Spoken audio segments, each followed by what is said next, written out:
Subscribe कीजिए हमारे channel नूर रज़ा को और बेल आइकन को प्रेस कीजिए जिससे आपको हमारी न्यू वीडियो की नोटिफिकेशन मिलती रहे। हुजूर पाक सल्लल्लाहु तआला अलैहि वसल्लम खुद फरमाते हैं, मैं हुजून मक्का के करीब जो जन्नतुल माला कब्रस्तान है वहां पर था। मैंने अल्लाह की बारगाह में अर्ज किया कि मौला मेरे माँ बाप किस हालत में हैं मुझे दिखा। हजरत बीबी आमिना और हजरत अब्दुल्लाह के मुताल्लिक ये खबीस आज अंगुश्त नुमाई करते हैं, उन्हें काफिर कहते हैं, उन्हें मुशरिक कहते हैं। सुनो हदीस पाक, यह हदीस साबित है। इमाम जलालुद्दीन सुयूती रहमतुल्लाह तआला अलैह ने अपनी किताब में लिखा है अत-ताज़ीम वल मिन्ना फी अन्ना अबवाई रसूलिल्लाह सल्लल्लाहु अलैहि वसल्लम फिल जन्नह। किताब है, उसमें हदीस भी है। फरमाते मेरे आका सल्लल्लाहु अलैहि वसल्लम, मैंने अल्लाह से अर्ज की, अल्लाह ताला ने मेरी माँ आमिना, मेरे बाप अब्दुल्ला दोनों को मेरे सामने हाजिर किया। वो वफात पा चुके, सालों पहले वफात पाए, और उन दोनों को मेरे आका सल्लल्लाहु अलैहि वसल्लम के सामने हाजिर किया गया। हुजूर फरमाते हैं बीबी आमिना ने भी मेरा कलमा पढ़ा, हजरत अब्दुल्ला ने भी मेरा कलमा पढ़ा, और इसीलिए तो हम कहते हैं वो पाक हैं मेरे आका सल्लल्लाहु अलैहि वसल्लम, और पाकों से मुंतकिल होते हुए आए हैं।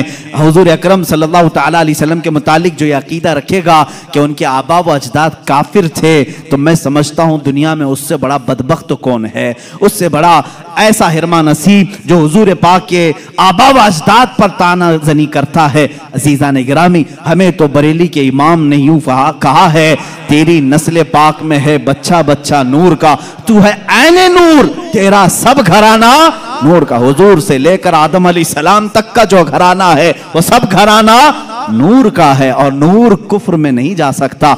अजीज़ान गिरामी वक़ार, ये मौजज़ात का बाब था, जितना भी बयान करूं वो कम है। अल्लाह के हबीब सल्लल्लाहु तआला अलैहि वसल्लम को रब ताला ने बेशुमार मौजज़े दिए।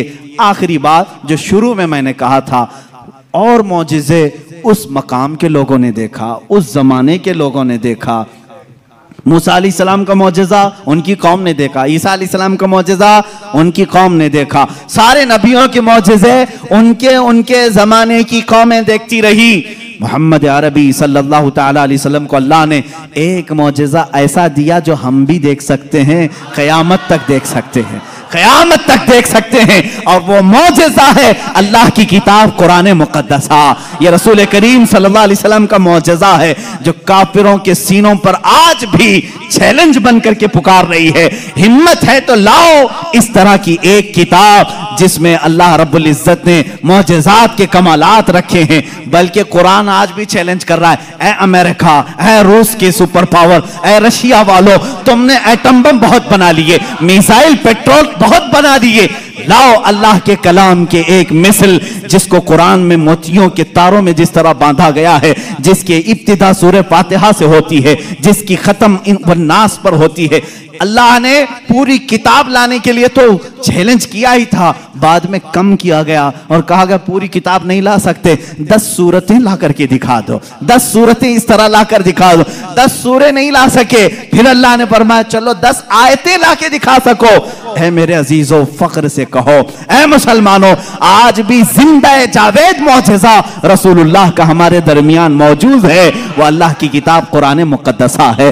कोई अगर तुम्हारे हक्कानियत की दलील तुमसे पूछे, तुम्हारा मजहब हक है, क्या दलील है, उसके सामने कुरान पेश कर देना। कुरान 14 सदियों पहले आज के होने वाले वाकयात बयान कर रहा है, तेरे भी पास इसका कोई जवाब है तो ला करके दिखा दे, इसलिए कि रसूलुल्लाह का मौजज़ा है। दूसरा मेरी तरफ से चैलेंज है, सारे कंप्यूटर, सारे वेब, जितने भी इंटरनेट की दुनिया है, सारे हैकर जो इस जमाने में बड़ी बड़ी बैंकों को हैक करते हैं, सबसे मेरा चैलेंज है, आओ अल्लाह की किताब कुरान मुक़द्दसा को हैक करके दिखाओ, और एक आयत हैक करके दिखाओ, मैं मान लूंगा।